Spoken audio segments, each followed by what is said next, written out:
We're still waiting on a couple more members to show up for us to have a quorum.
Tony, can you hear me?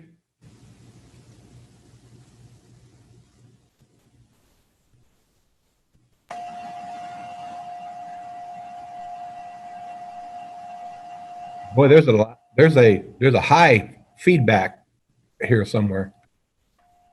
I think that's just me, Scott. I'm not.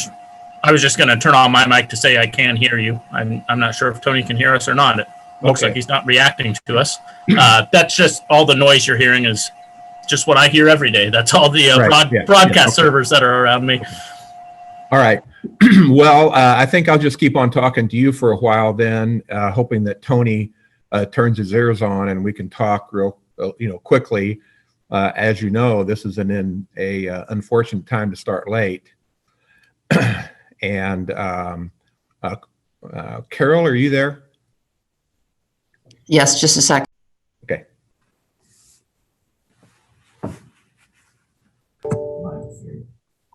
Yes. So remind me what we should do if we don't have a quorum. I don't know that we can meet without a quorum. Perhaps we could do things that don't require a vote, which is actually probably most of the agenda, although I honestly don't know. Yeah, okay.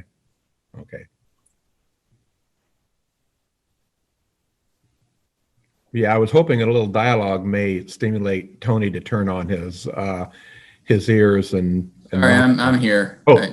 Hi, Tony. You probably aren't aware that we have to be out of here by 6:50 because there's another meeting booting up. That's one of the things at 7. Okay. So I was just talking with Carol, hoping you would turn on to see how we would go ahead and proceed. It looks as if we have participants. Well, I'm seeing 12 here, 5 attendees.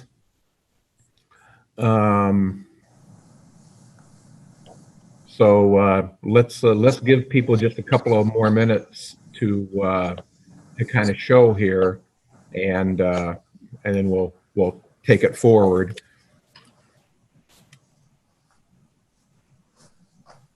Let me just double check your options for proceeding too without a quorum, and I'll be right back. Thank you. Mm-hmm. Yeah, I'm reviewing my notes from the Open Meetings Act. I don't know if that. I mean, as long as we don't have to vote on anything or don't attempt to take a vote, I think we can proceed. But yeah, I sure hate doing business with the board as too when we're going to begin this whole process of the follow-up to the petition. You know what I mean? Yeah, no, I I understand. Let's see. Um,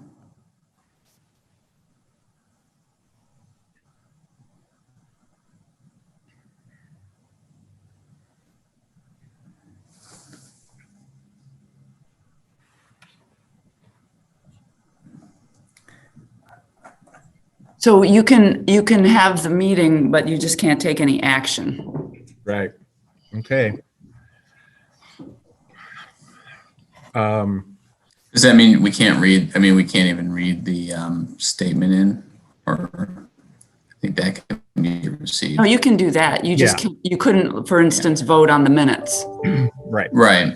Right. Okay. Well, let's call the Wednesday, November the 18th, 2020 meeting of the Civilian Police Review Board to order, and let's do a roll call. Tony Allegretti, Present. Ricardo Diaz, Scott Dossett, Here. Katrina Kendall, and Daryl Price. We All do right. not Seeing have- that we do not have a quorum at the meeting, we are going to proceed with essentially things that don't call us to make decisions and take a vote. And so I'd ask for approval of the agenda or any changes to that. Tony? I have no changes. I would approve. Okay. We're going to skip number 3 since we can't approve the minutes of the previous meetings without a vote. And we're going to go into public comment now. The first item on public comment is something that I am going to read. This is something that Ricardo has wanted to get into the minutes for a while. Statement on police violence in our community and nation, Urbana-Champaign Friends Meeting, Quakers. So this is from the Quaker Church out on East Main Street in Urbana. We recognize that the role of the police can be challenging. Even when they deal with difficult situations, they are expected to show respect to every community member in every interaction and to treat each individual equally, regardless of race or age or gender or economic status. We were distressed by the recent violent arrest of a young Black woman by Urbana police officers and by other episodes of violence by police against community members, disproportionately against people of color, similar to what has been occurring across our nation. These actions cause both physical injury and emotional trauma to the victims, their families, the community, and even the police themselves. We understand that this is not just a problem of individuals, but some of our systems accept and may even encourage this violence and racism, which causes moral injury to those who carry it out, as well as injury to the victims. As friends, Quakers, we believe that every person has that of God within them, some of the divine spirit of goodness and love. We believe that all people should be treated with respect and care. This leads to our commitment to using nonviolent methods to resolve conflicts when they arise, as we do not want to harm others either physically or emotionally. These beliefs also require us to examine our own behavior as individuals and as a group, and to speak out when we see injustice, violence, and oppression in the public realm. We must address systemic racism within ourselves, as well as in our social, religious, and economic institutions, and in our civil society. We stand in solidarity with those who march and protest against the police violence that disproportionately affects Black and brown communities, and against the complacency of the people in our community who don't object. We are called to hold up the value of each of the people who are suffering from this violence and to work to change the systems that perpetuate racism and violence. In keeping with our values, we encourage city and county officials to take the following steps: increase police training and de-escalation techniques, and include follow-up sessions where body cam and dash cam videos are reviewed with officers to discuss what was done well and possible alternatives for each situation that would have better outcomes. Strengthen civilian police review boards in the county and municipalities by ensuring they have access to all complaints and have subpoena power in order to improve performance and also to give community members faith in the system. Develop community forums and other measures to establish effective two-way communication. Increase social services in the community to address issues such as homelessness, substance addiction, mental illness, and domestic violence. In addition to having community-based preventive services, strengthen linkages and collaboration between law enforcement and behavioral health programs. Okay, so that's the statement that I referred to. And Jason, if you're ready, let's see, do we have anybody who has raised their hand to speak? Yeah, it looks like Tracy Chong has, so I'm going to go ahead and allow Tracy Chong into the meeting. Please do, thank you. Hi, Tracy. Hi, can you hear me? Yes, fine. Okay. Yes. Hi, I'm Tracy Chong from Urbana. I'm going to start by just saying that I was pretty disturbed to hear the way Carol Mitten reported back to City Council regarding your board's decision and discussion regarding the first-hand accounts and complaints based on video. I think what she did by going straight to the police department to get them to say that this was not allowed and then reporting to council that quote unquote, the board made their own interpretations was very disrespectful to your board and not having the interest of Urbana residents as top priority. Your board has already deliberated this issue carefully, and you have made your decision based on the meaning of the ordinance with input from attorneys other than the City Attorney James Simon. So I look forward to your discussion on this issue tonight, and I hope that you guys do not let city staff or UPD representatives push you in directions that don't have civilian oversight as a priority. I also think it would be good for this board to have more involvement in the use of force policy updates. It was quite surprising that the CPRB was not consulted about the use of force listening sessions, as it is an issue directly related to policing and police oversight. During the sessions that just happened, the public's comments were restricted, and the moderator, Lamont Peppers, even actively muted a resident from mentioning Chief Seraphin's name while alluding to the Aaliyah Lewis arrest. There were also no youth participants during the youth listening session, probably due to the harsh warnings before anyone even got to speak. So despite these concerns and failures, Mayor Marilyn spoke about the event as if it was a great success while reporting to City Council. So this is a very good example of the kind of dishonest conversation that makes it so hard for the public and makes the public so distrustful of the city, and why your role as CPRB board members is so important.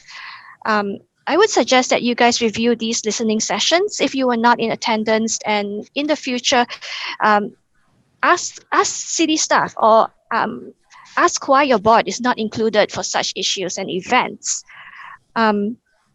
It was also during this meeting where Chief Seraphin finally admitted that there was a violation of policy during the Aaliyah Lewis incident. And this is a very big deal since it shows that internal reviews by the police and even external reviews conducted with a bias towards the police are not only meaningless, but also dangerous. So this makes your board's job, the role of each one of you, so important because you guys are the ones to perform independent civilian reviews. You are the voice, the eyes, the ears. You represent civilians, and I hope as you move forward, you have this as the guiding principle. Thank you. All right. Thank you, Tracy. Any other hands up, Jason? I think Mr. Hansen has got a hand up. Okay. Hello, can you hear me? Yep, just fine. Thank you, Christopher. Hi, my name is Christopher Hansen. I think you guys have heard me speak before. I feel like Tracy Chong probably said most of the things I was planning to say, but I guess I'll just echo some of the issues. And yeah, I agree.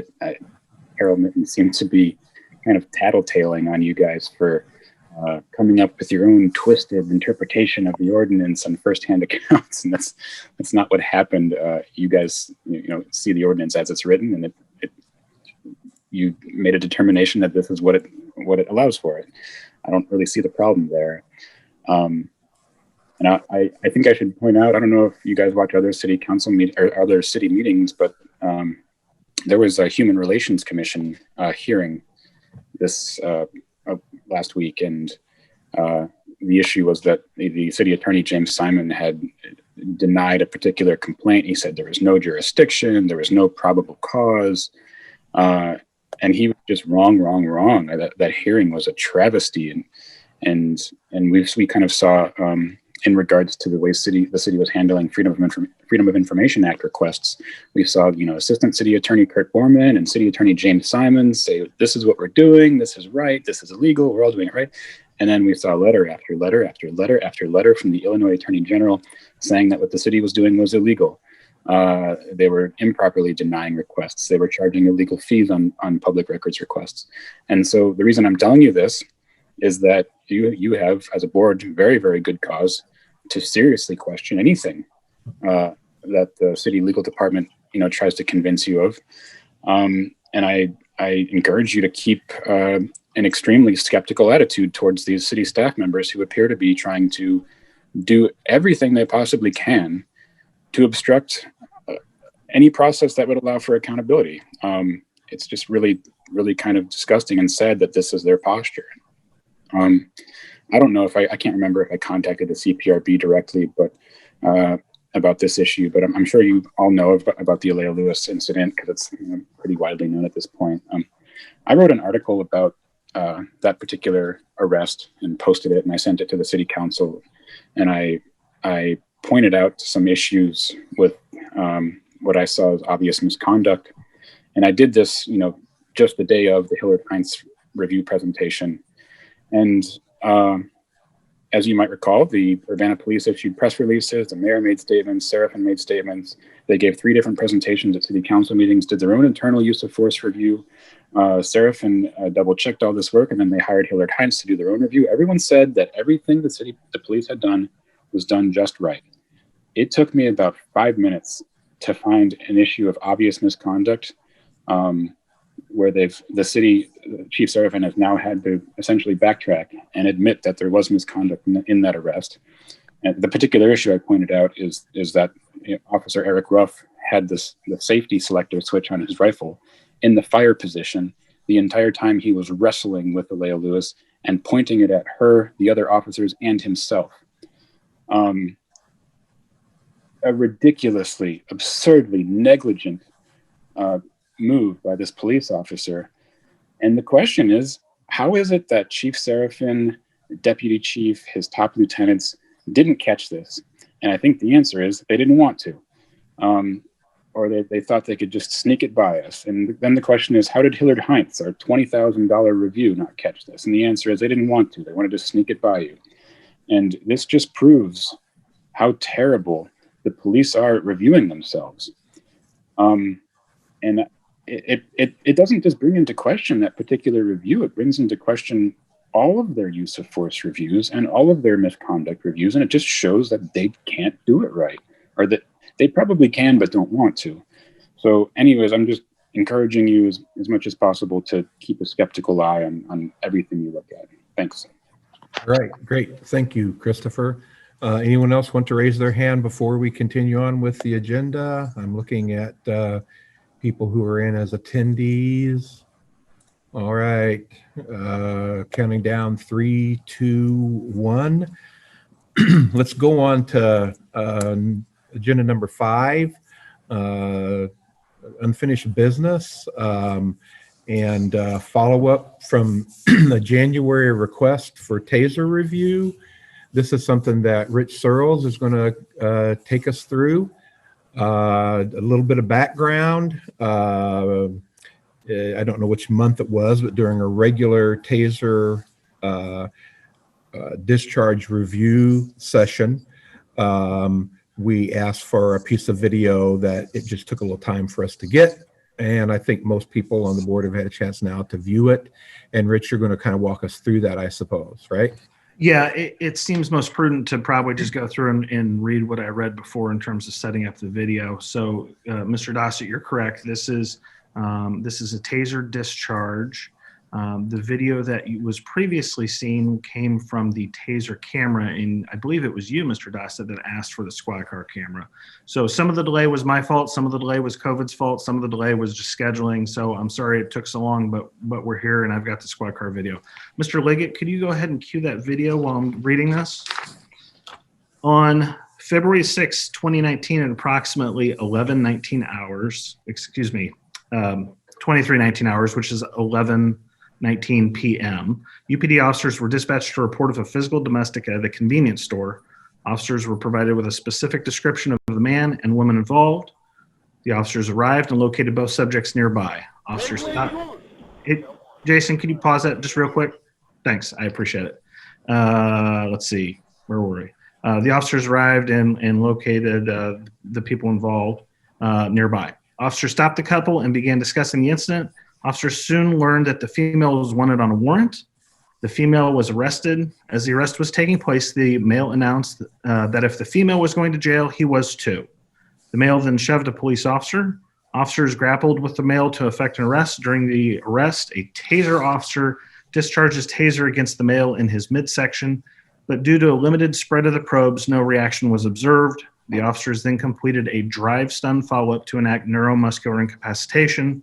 After the arrest, the male was arrested for threatening officers and their families with physical harm and even rape.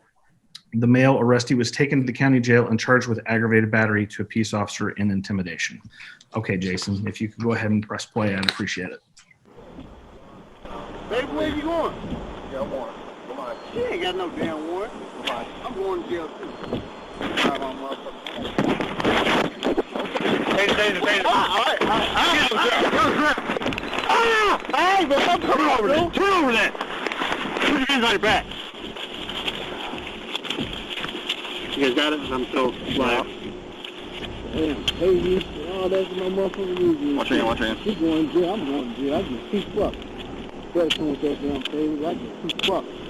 You got that. Why you like that AK-ass picture? What y'all go to hell with my motherfucker? Well, you got what you wanted. I know. I always do what I want, bitch. Okay. So pussy ass. Better smell like shit. Okay, Jason. Sorry, could you play that one more time? I didn't. Just the beginning before the deploy the taser. Baby, where you going? Yeah, I'm going. Come on. She ain't got no damn warrant. Come on. I'm going to jail too. Drive on, motherfucker. Taser. All right. Okay, that's all I needed to see. Hey, man, I'm coming over there. Okay, so during the normal process of this, of course, we have, kind of boned up on these cases. For those of you listening who may not know, lots of paperwork gets filled out every time the taser is displayed or discharged. We read through officer reports from the event. So we're kind of disconnected from that now. We did want to make this available to the public. We're in a situation where we're really not in a taser review session. So I don't see that we can really move forward with any kind of action on this should it be necessary. And I don't think it probably is. This doesn't really substantially change, my rendering of the original case. So Anthony, do you have any comments about it?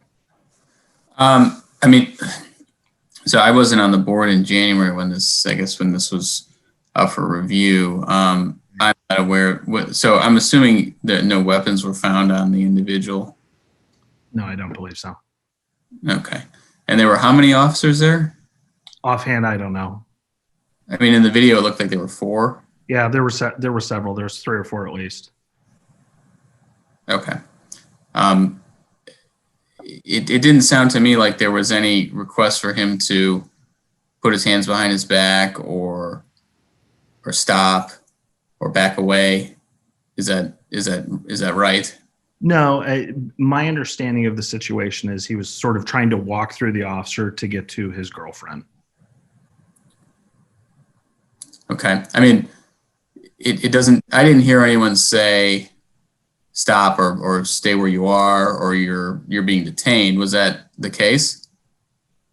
Not that I'm aware of. Okay. And he didn't have a warrant for his arrest. Is that right? No, it was just the female. Okay. And he wasn't. What he I know wasn't of this, I'm sorry. What I know of this case, I've read quite some time ago, and I watched this video again today to refresh my recollection. So Okay. Beyond what is shown in the video, I don't have a ton of information on immediately available to me.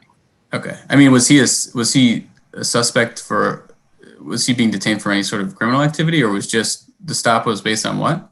It was based on a call of a domestic dispute between the two. Okay. But they hadn't determined who was the aggressor in the domestic dispute at that time. I don't believe so. Yeah. Okay. I don't have anything else. I mean, if this isn't up for review, I would need to be more familiar with the other surrounding reports. And I can tell you that if you want to go in and read the reports, those are available in the portal. Yeah, I'd have to look at them. Yeah. So, Yeah, and I did look at them before we viewed this, and so there's a lot there that you can glean from the reports. Certainly from the officers. I do understand your sensitivity about the fact that there wasn't any kind of clear direction issued right before the deployment of the taser, but based on what I read today, I really can't second guess the officers that were there. So. It seems like they were fairly quick to deploy the taser, especially in a domestic incident. Usually the standard procedure is they separate the two quarreling parties and get each other's stories. I mean, him announcing he's going to go to jail too, I don't know if you can determine what that means just from him saying that, but it seems like they were quick to deploy the taser, especially with 4 officers present against one individual. It doesn't sound like there was a report of a weapon involved. But again, if we're not reviewing this, we're just discussing, what. Sure. The other part of that is just because there were 4 officers there doesn't mean that they were all standing around looking at this gentleman, right? So some of the other officers. Well, they were all right there. They were close enough to be able to respond in a relatively timely fashion. So Sure.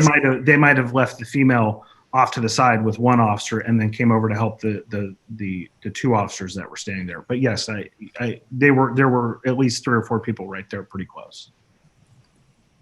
Yes. Okay. Well, I tell you what. Let's do this. Down in new business, we've got a schedule for a new taser discharge review.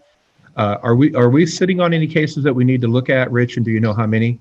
Yeah, so I went through the file today. There's a total of 6 discharges that we need to review. 1 is eligible for review. The other 5 are still pending court. I checked all the dockets this afternoon. Okay, so we only have 1 case. Yeah.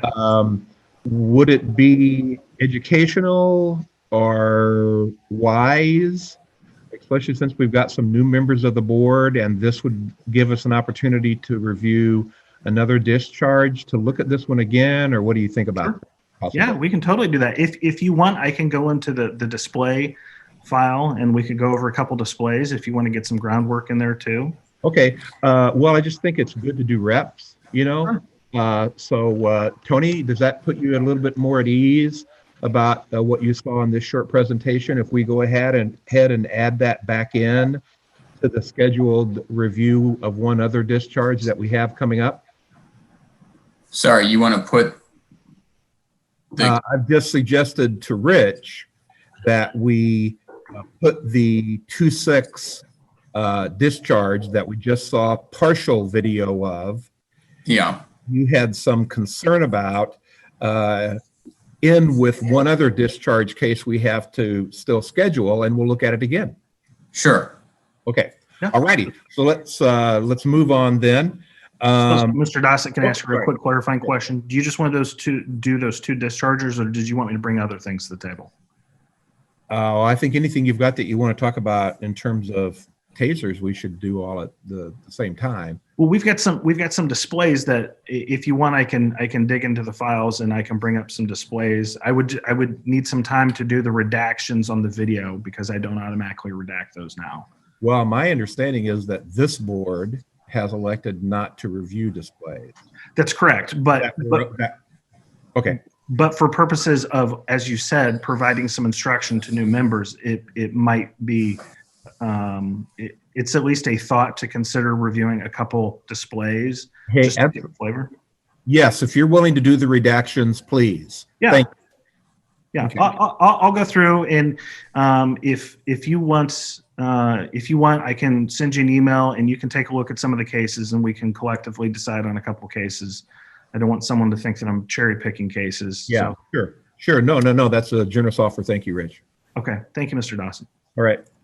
Okay, so we're done with A, Tony? You all right to go ahead?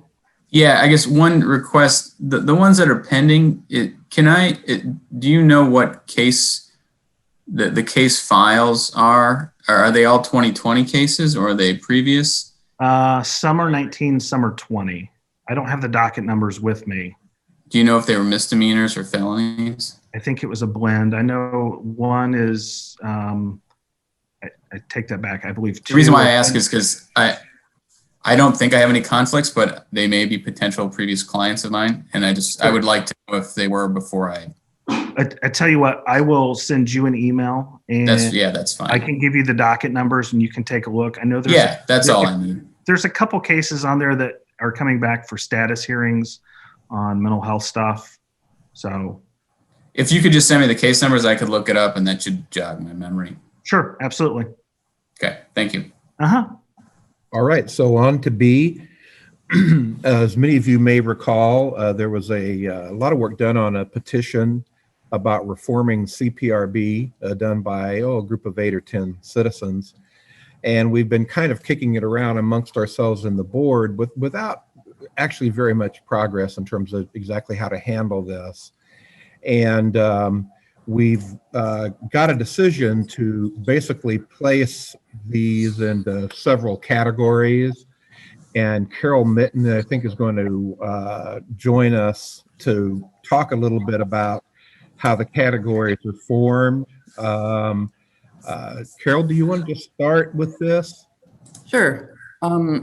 So, the board was kind of struggling with how to manage a conversation around the items in the petition. So the attachment that was included with the agenda broke them into 3 categories. I mean, they could be in different categories. I mean, they were in 5 categories in the petition, but in terms of sort of managing how you move forward with the different items, I suggested that they could be put in these categories: practices that can or could be changed without ordinance changes, and then practices that can or could be changed with ordinance changes, but without changing the oversight model. So it would continue to be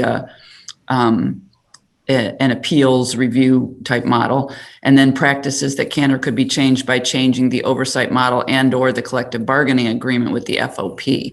So the attachment breaks the items down into those different categories, just as a way of chunking them out so that they can be discussed in kind of a manageable, sections. So what I did for this session, if you'd like me to go ahead and walk through it, is the things that can or could be changed without ordinance changes are things that are more or less in the power of the city to do. And so what I did was I just made a quick little PowerPoint that walks through each of those items, and then we have a response and gives a status of, to the extent that changes are being made, gives a status. Do you want me to walk through that now?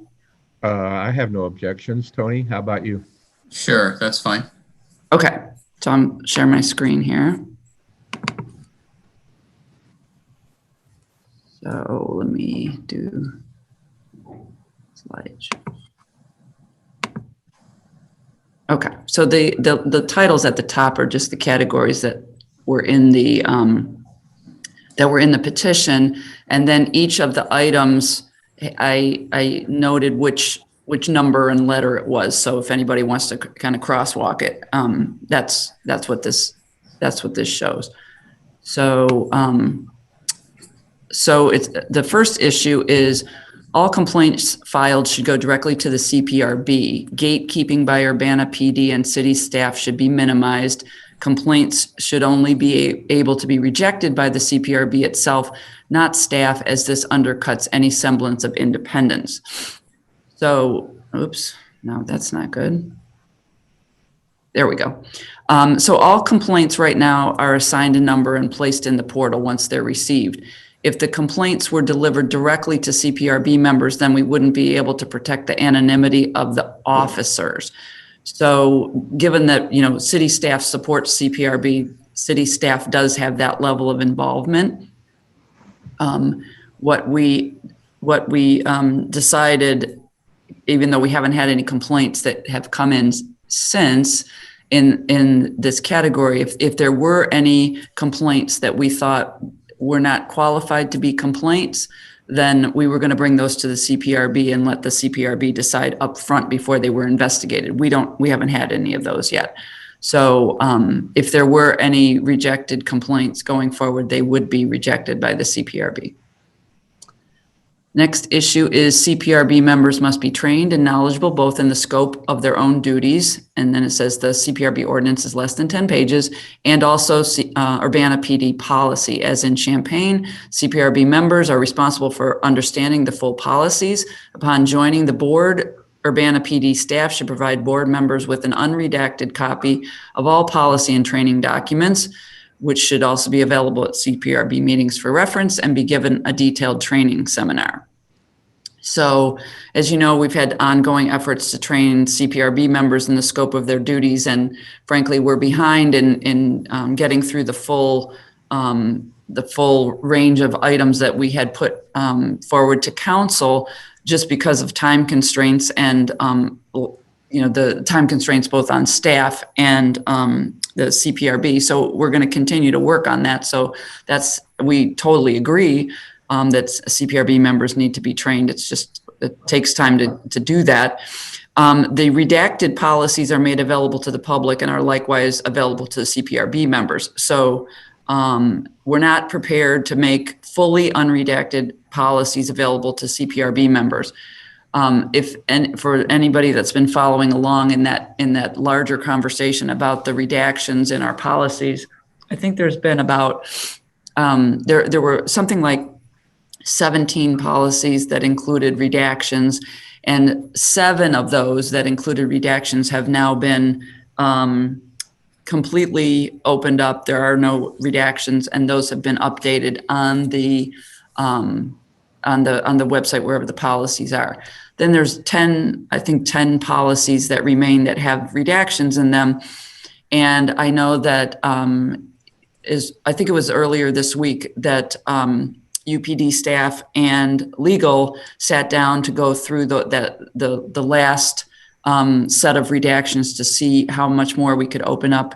And I was told today that it was about 80% of what's currently remaining as redacted will be opened up, and it'll be very narrow redactions that remain, and there will be explanations in terms of why each of those redactions remains. So just to know that we're making the policies more open than they have been in the past, but there will continue to be some very limited redactions.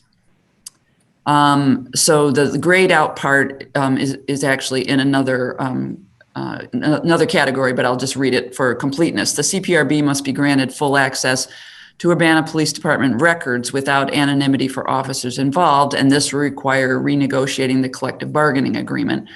In the interim, all officers should be assigned unique anonymous identifying numbers for the CPRB records so that CPRB can track repeat offenders.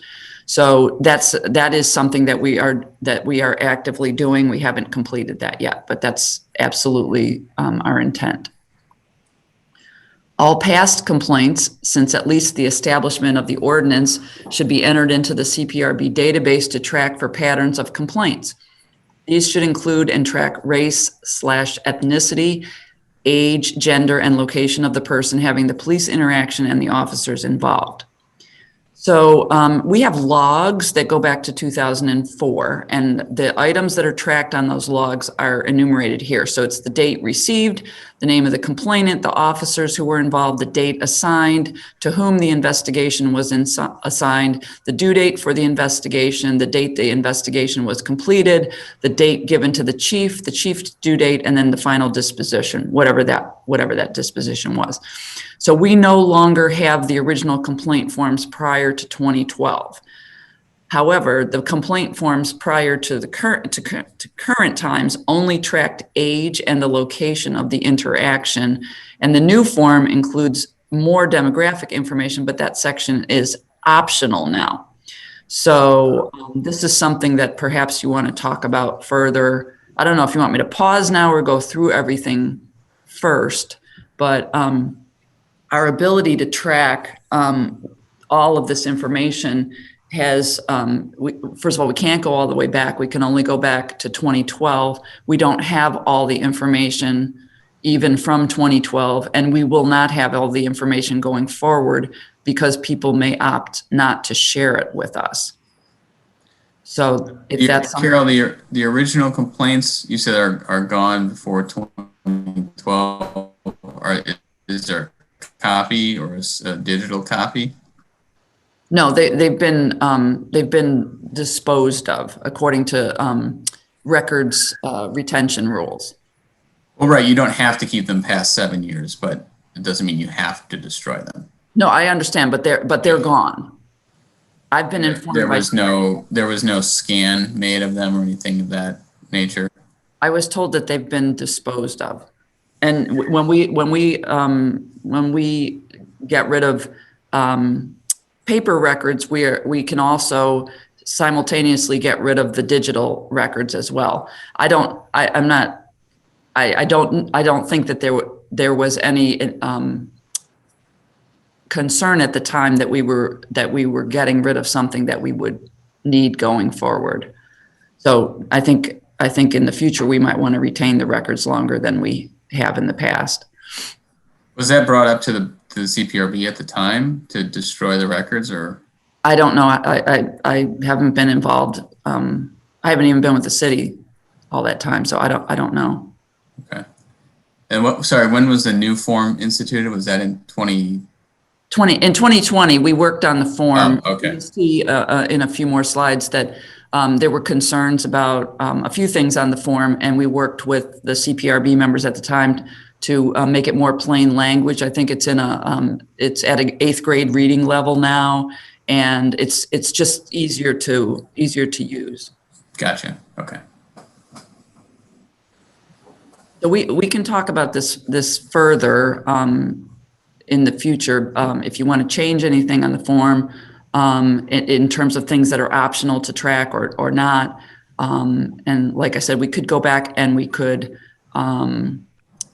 look at least a couple items of information as far back as 2012. But I think as was discussed at one point, that prior to this year, 2020, we only get like roughly 10 complaints a year. So looking for trends in those complaints would be a little bit difficult also. Yeah, it's a small sample. So anyway, okay, let me move on from here. Well, let me just interject here real quick. Sorry. And this goes actually down to E just a bit. I think the criticism I have is that this item talks about past complaints, not the past complaint forms. And so it is my intention during this work session that we're talking about to try to fill out the 2019 report, to actually have the full suite of available information, which would include UPD investigative things, the original incident reports, and that kind of stuff, from which I think easily can be derived a pretty robust set of geographic and demographic kind of indicators. Now we'll see how much I want to take on and carry to do that review. But it's my intent to reproduce some of those maybe familiar spreadsheets that give a lot of this information that's being talked about from each of those calendar years. So. Yeah, I mean, we'll see what we can pull together based on that review. Okay. The next issue is each month, Urbana PD should present a summary of police actions to the CPRB. And then an example was given as X number of arrests, X number of use of force incidents or types. And so UPD doesn't track these metrics on a monthly basis. Typically, these statistics are included in the annual report.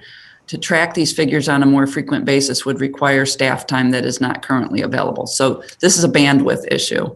It's not that we're opposed to it, it's just that we don't have the bandwidth for this kind of tracking.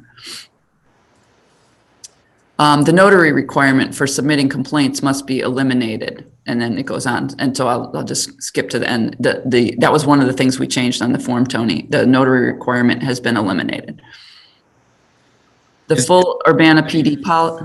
I'm sorry, Scott, did you want? I was, in regards to the notary issue, or if there's a concern about, whether someone's submitting a false report, I mean, we can include, a certification from the Illinois, the compiled statutes that you're submitting this knowing that there's a penalty of perjury or a felony charge. If there's a concern, if that was a concern or the reason for the notary requirement, but removing the notary, I think is the way to go.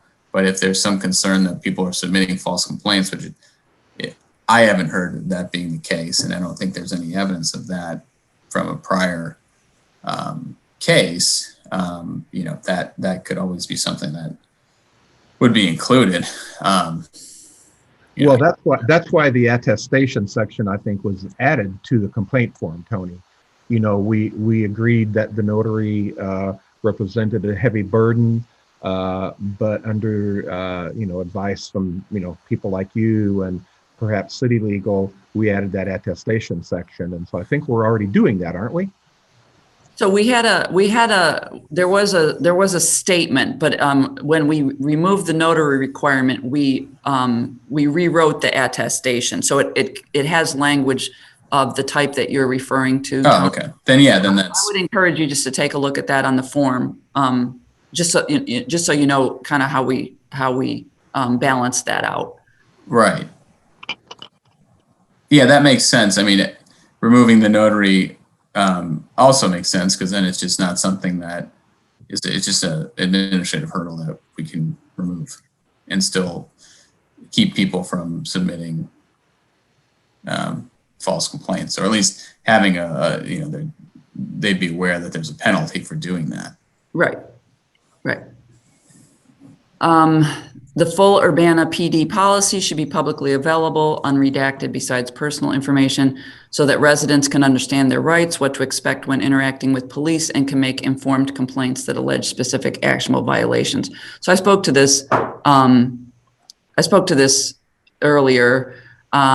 So the policies that include redactions are being reviewed to minimize the information being withheld, but we will continue to have some limited redactions. And inasmuch as there's no requirement for a complainant to cite specific policies in making a complaint, the limited redaction should not be a barrier to the complaint process. I mean, it's rare that someone is going to cite chapter and verse, or that they do cite chapter and verse when they make a complaint. They just generally, they just write their reaction and what they perceived as wrong. All right. The complaint form must be written in easy to understand, clear language. The form should make clear the complaint process for residents so that they know their rights. It should be available in English, Spanish, French, Chinese, and other languages common in Urbana. So as we were just talking about, the complaint form's been rewritten, and we're working on the translations. That's the translations themselves are relatively straightforward, but if you go on on the website for the CPRB, it is not. It's messy. Anybody that wanted to find the form, if it was in a foreign language, all we would do right now, given the way the website is structured, is we would just post it. It wouldn't be easy for them to find. So we're actually working on a redesign for the website so that everything is more accessible to people, and then we'll post the translated complaint forms. Complaint forms must be available to be downloaded and submitted online. At the time of submission, they should be automatically assigned tracking numbers and made available online to CPRB members. Physical complaints should be assigned a number given to the complainant and entered into the system upon receipt. So the complaint form can currently be downloaded and submitted online. Right now, we don't have the technology to automatically assign tracking numbers. That has to be done by a staff member, but it's done shortly after we receive it and entered into the system. So it'd be nice if it was all automatic, but we're just not there yet. Small city. All right. Printouts of the complaint form must be available at the Urbana Free Library, Cunningham Township, Land of Lincoln Legal, Courage Connection, Races, Pace, and other locations. Staff can send the complaint forms to these organizations, but we don't have any way to compel them to make them available in their offices. So that's something that we can do by way of follow-up. Physical sealed copies of complaint forms should be accepted at other major city buildings such as the Urbana Free Library and Cunningham Township for internal delivery to the South Vine Street building. I think it was at the encouragement of the CPRB that staff created a single point of entry to the complaint process through the Human Relations Office. Since we don't control these other organizations, allowing them to basically become an access point to the complaint process, I think it actually works against the single point of entry and might be confusing, and certainly would lessen accountability, because if somebody said, well, I turned this in at the library, and we said, well, we don't have it, then that creates an opportunity for slippage. So this is one that we actually don't endorse. I don't know how you all feel about it, but if you had any comments right now. Agreed. I don't endorse it either. I mean, it seems like if the root of the problem would be, or allowing it to be submitted online and having it be automatically assigned a number, and that way, as long as you have internet access, you have the copies of the complaint are available to anyone who has access to a computer, and that would kind of remove some of the concerns. I mean, obviously that there's still a digital divide issue. Sure. But are there any other city locations besides the city hall that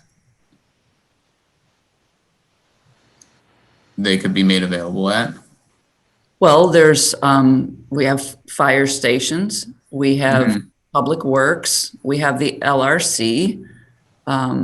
Those would not be, I mean, the fire stations might be a place where people might want to make such a submission, but I don't think anyone would go to public works necessarily, or certainly not the LRC expecting to make a complaint. But I think this particular recommendation, I think, is focused on people with a hard copy,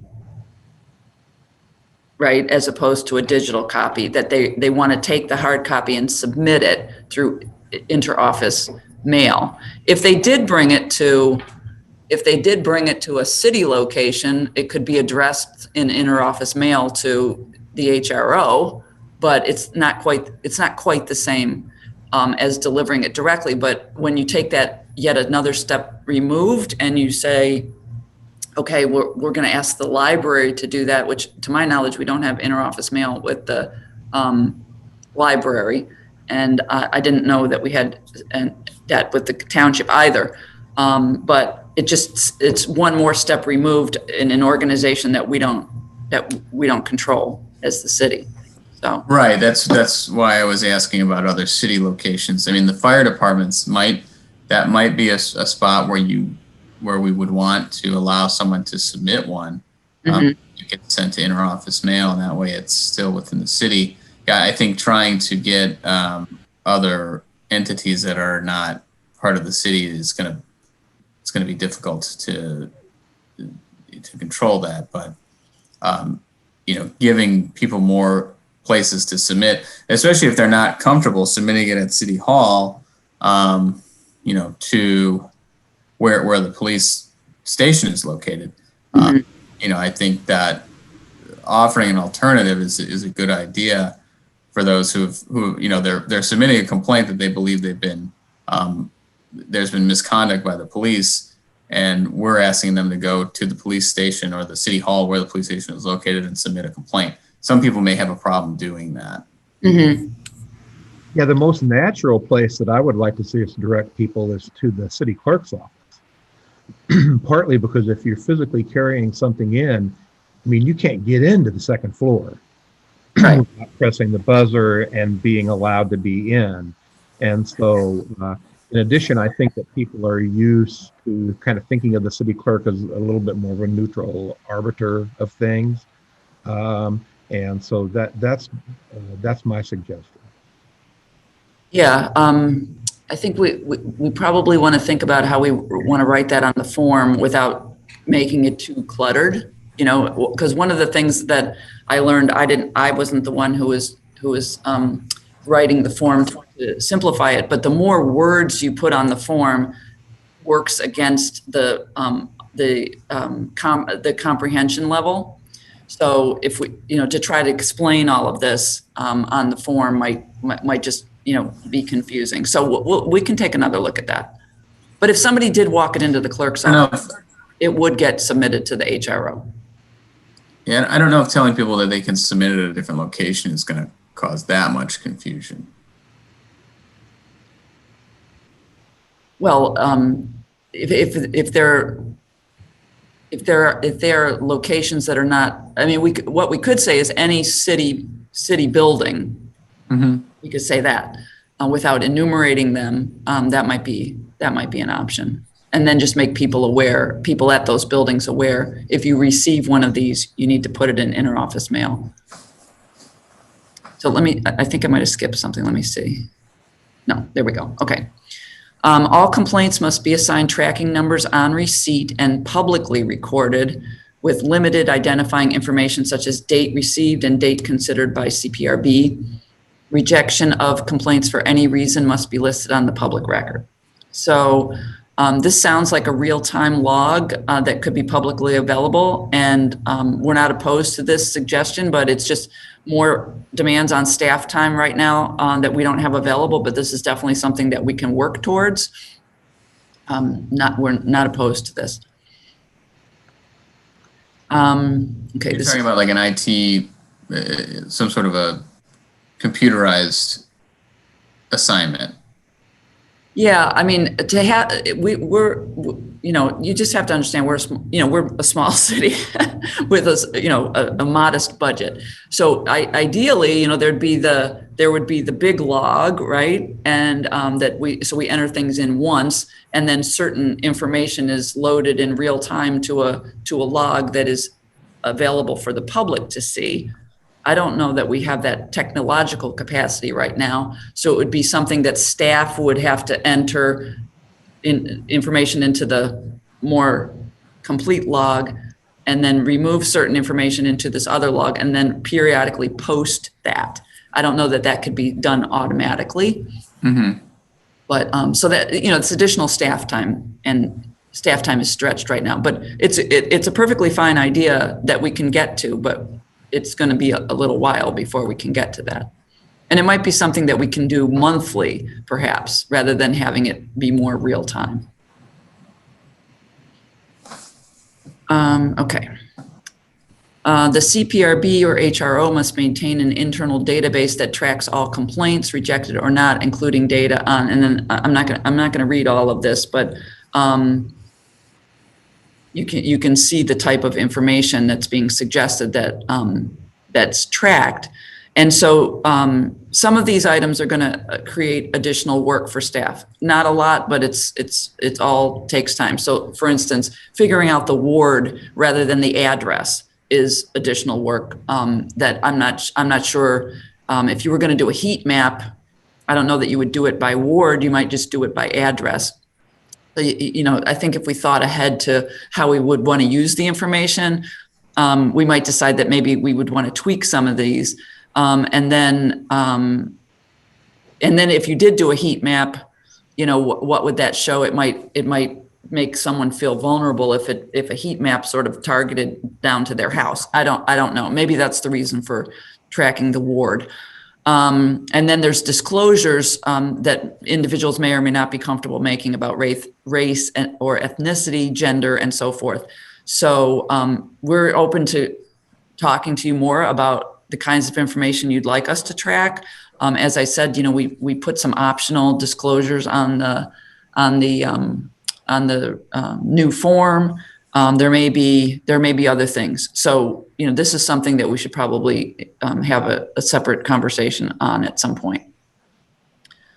And then every quarter, the CPRB must publicly release statistics listing the cumulative and quarterly numbers of complaints received, and then similar sorts of, information, only it would be aggregated as opposed to, delineated. And same response, we're open to having a conversation with you about the kinds of information that you think would be helpful to collect and track over time.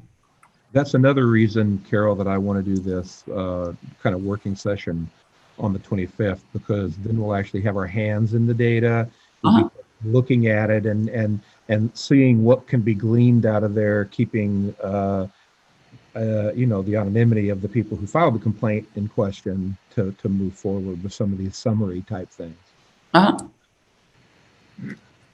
And then I think this is the final one. The city council, mayor, and CPRB must engage in public outreach and notify the public about the CPRB and the complaint process.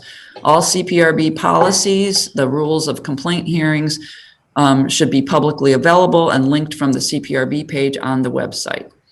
So we're happy to assist you in any outreach efforts that you would like to undertake. And we, as I mentioned, we're updating the website, and we will make all of the relevant ordinances, policies, procedure manuals, and anything else that you would like us to post on there. We'll put that on the website if it's not already there, but we'll put it in a more, user-friendly and accessible format. Okay, great. Thanks, Carol.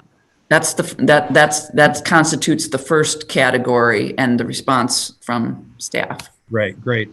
I think in the interest of time, we need to keep on moving, especially since I want us to be able to give the community plenty of time with this next item here, and to give you plenty of time, Carol, since we've talked about it a little bit already. C is the legal guidance regarding interpretation of first-hand account language. I'm assuming, Carol, you're the one that's going to talk to us about that? Yes, I will. Okay. I can. So if you'll recall, you all had a conversation about this at your last meeting, and so there were two things. One is based on the feedback that council sent back to you, that I was the messenger. I got the distinct impression that there was an expectation from council that there would be responses to the questions that they raised. And then Ricardo had also said, if the council doesn't like this, they'll let us know. So I wanted to report to council, but I also on your decisions. But then I also, in discussing it internally, had concerns, because in addition to just the concerns that had been kind of volleyed back and forth among the different attorneys, of which I am not one, about what constitutes a firsthand account, there's also concern that that accepting a video witness kind of a complaint would violate the collective bargaining agreement. So we asked our outside counsel, who's assisting with the some of our collective bargaining, to address the issue, and that was the memo that I shared with you and with council that addressed his two concerns. One is that, in his opinion, personal firsthand account, a video wouldn't constitute a firsthand account, and he included an attachment about the limitations on body cameras. But the equally, if not more important, is that anything other than a firsthand account violates our collective bargaining agreement. So that is more, that's an undebatable part, a non-debatable issue. You can debate the other among attorneys, but so the conclusion is that you may not accept video witness complaints. And so that's what I shared that with all the CPRB members and all the council members in a joint email. And I'm happy to, participate as best I can in any conversation that you want to have. But that seems to be the end of it as far as from staff's perspective, but happy to hear feedback from you all. I don't think the collective bargaining argument really ends the question or the debate, because it's still based on the same question of whether or not someone viewing a video is someone with personal knowledge. It's the same argument. It's being rebundled under it's the collective bargaining agreement prevents this, but it's the same question: is someone who watches a video, do they have a firsthand account of personal knowledge? And I think we've debated this on this board and found that that's the case. And there have been multiple legal opinions that would argue the contrary of what outside counsel here, Mr. Gert, says. And again, I mean, it's just another opinion.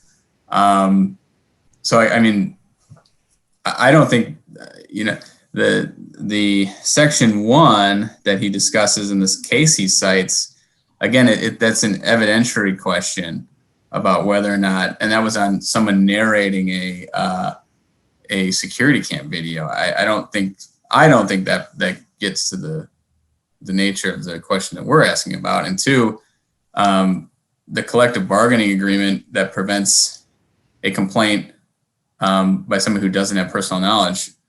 What this board had decided or approved of was that someone watching a video has personal knowledge. So, what's the next step here if the board?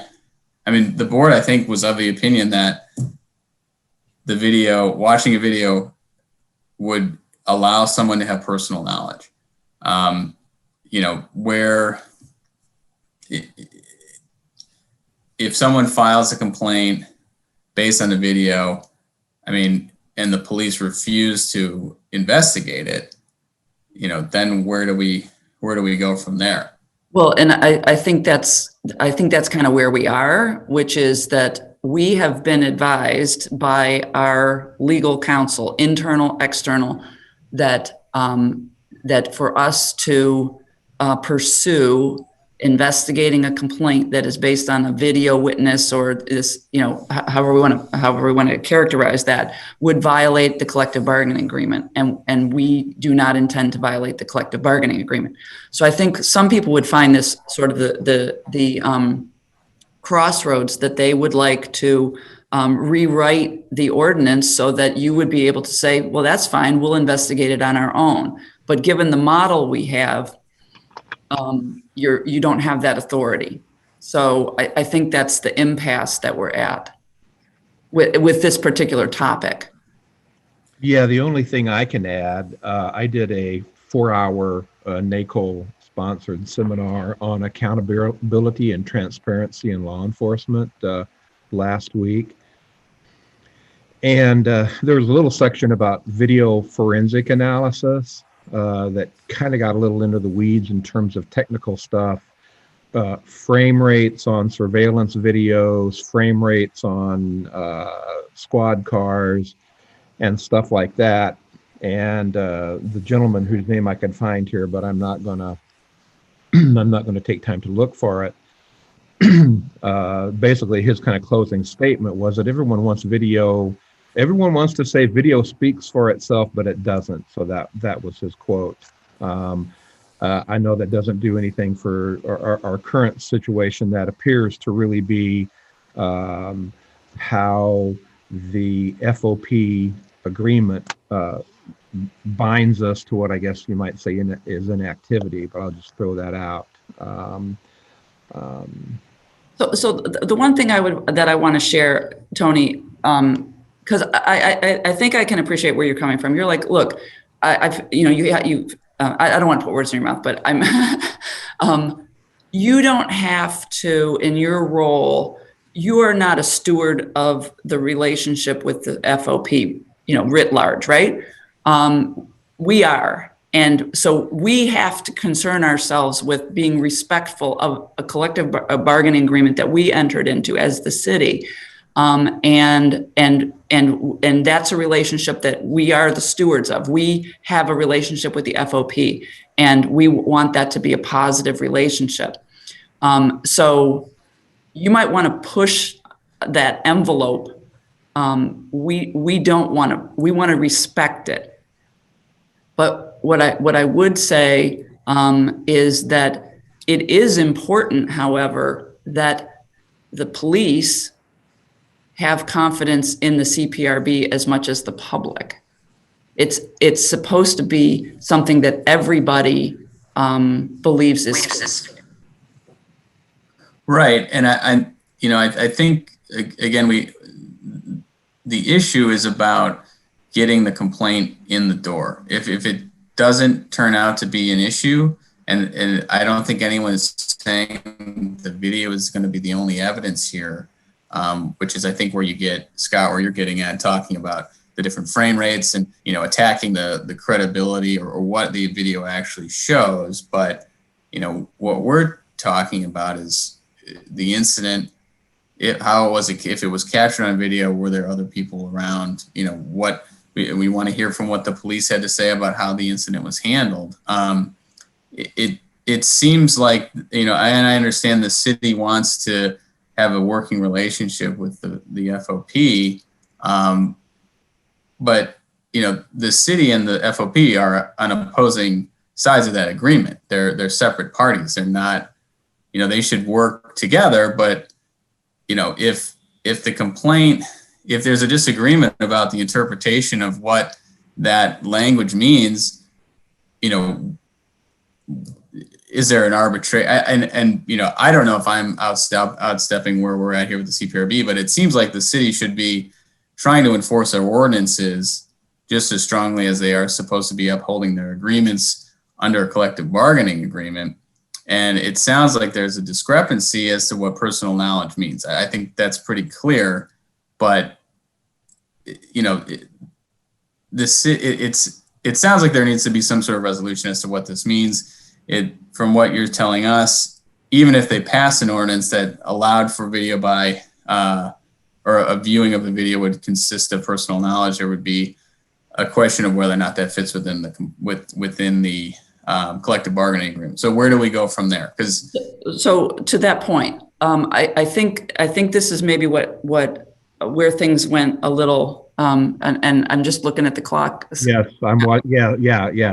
Okay. We may defer this to another meeting. But sure, and we're probably going to have to. We have 8 minutes, I think. Can I just finish my thought though? Please. I'm sorry. Okay. So I think the one step that got the stitch that got dropped was when there was this dynamic that the CPRB said to the council, we would like you to amend this language. Council sent back some questions and you're like, well, we're just going to make that interpretation on our own.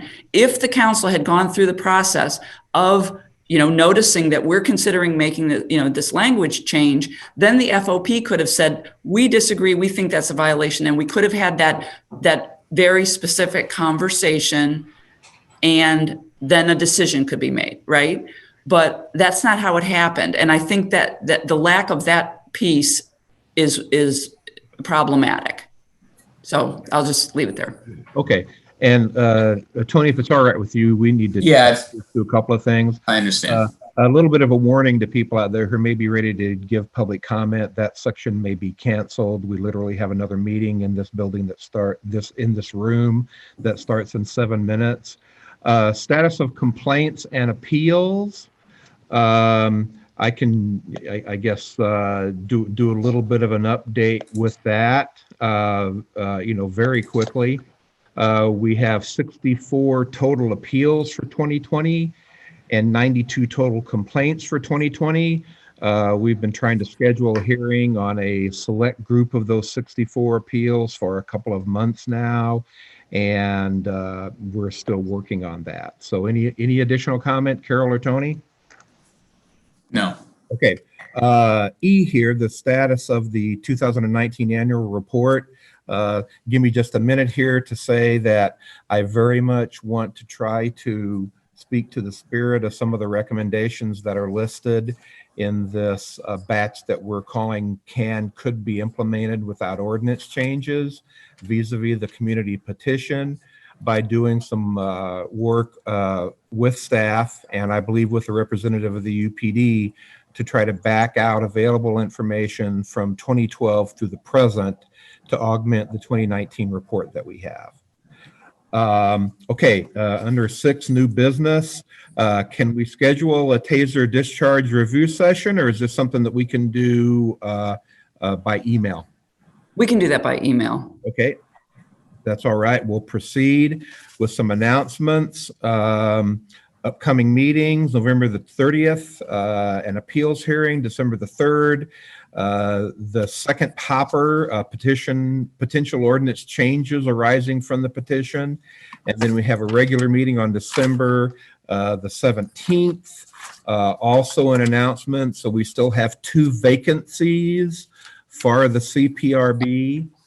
And the Human Rights and Equity Officer recruitment is still ongoing.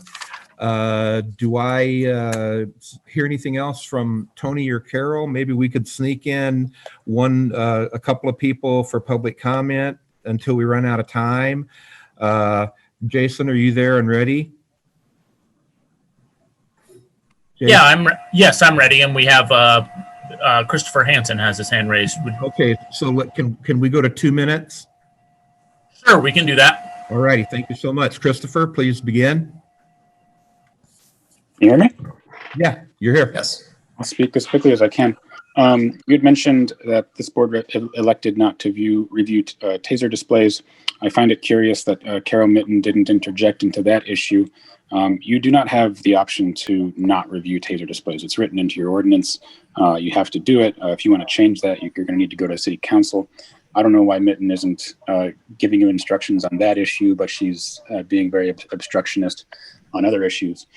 And it seems to me you're going to have to get every single thing that the CPRB wants to do written into the ordinance so that a 5-year-old can understand it, because anything that isn't written that way is going to be misinterpreted by city staff, and they're just going to keep messing around and messing around. I'm confused about this issue of anonymity of officers. If I send a FOIA request for police complaints, I'm getting those officers' names.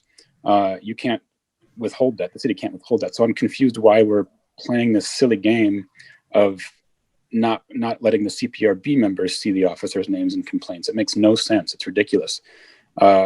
If I have an appeals hearing with the board, I'm going to be telling you the officers' names, and you won't be able to help but to hear me utter those names. The police policies were not opened up. They were changed.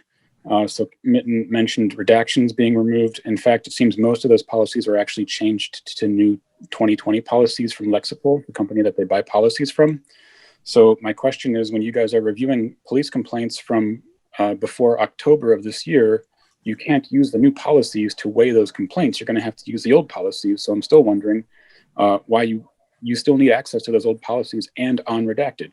And since they're no longer policies, of course they can be released on redacted at this point. In general, hiding policies is just insane. There's nothing that the city of Urbana or the police department needs to hide from the public or the CPRB. I'm also wondering about a kind of a due process issue, you might call it. How is the CPRB or anyone going to determine if a complaint is or isn't wholly or partially based on video? Are you going to, what if the complaint doesn't mention if it's based on video or not? What are you going to do? Just deny everything based on the notion that it might be based on video? And last, I'll point out, the CPRB is there for the public. It's really not there for the police department. That's why it's a civilian board. And as far as the ordinance goes, I guess in the exchange between Carol Mitten and Allegretti, the CPRB is obliged to process complaints as written in their ordinance. They don't have the option to deny it. So they've made their best interpretation of what they need to do, and that's what they're going to do. I suppose the city could sue them for listening to a complaint that the city thinks is not allowed. That would be interesting. But I don't think you can take an administrative stance that we're not doing this because the ordinance says you have to do it. So do it. Thanks. All righty. Tracy, can you get in just a couple of seconds because we really need to get out of here. I apologize for running over. Hi, can you hear me? I'll try to be quick. Yes, thank you. Okay, first up, thanks to Mr. Allegretti for bringing all the issues about the taser follow-up, the issues that you raised. Your points were exactly what was running through my mind, and I think any member of the public watching this would have the same questions and concerns. So my concerns were, well, does walking through an officer to see really just get you tased? There was no warning. That's against policy. Was there any reason to think why the guy was armed? Were both his arms visible? The taser was deployed really quickly. And this was a drive stun usage, which is against policy in the first place, with very specific exemptions. Did this case meet the criteria for exemptions? None of these questions were asked before. Mr. Allegretti also brought up the number of officers that piled upon the man. And then here we have another example of Deputy Chief Sills doing his thing, trying to talk about the number of officers in a different context. Even though Mr. Allegretti is new and wasn't there for the initial review, there was nothing in the initial review that explained all these questions. This is why I was concerned watching it and have kept pushing for more video. And this video is exactly why pushing for more video is so important. And I think I can see why it was not shown during the initial review and kind of swept under the rug. So I think you guys need to follow up on this because there is a problem. Regarding the first-hand account, Mr. Allegretti is spot on. The question really is if witnessing the incident via video is counted as a first-hand account. All the talk about collective bargaining and Mitten saying that the city has no intention of breaking the FOP, it's just smoke and mirrors. That's not the question. And contrary to what Carol Mitten said, this cannot be the end of it. And you guys really need to continue following up with this. We'll be following with you. Yeah, thank you. All right. We don't have a quorum. Public comment is over. I guess I'd thank everyone for attending this meeting of the Civilian Police Review Board. And we are ready to switch to your next meeting. Jason, thank you so much. Thank you.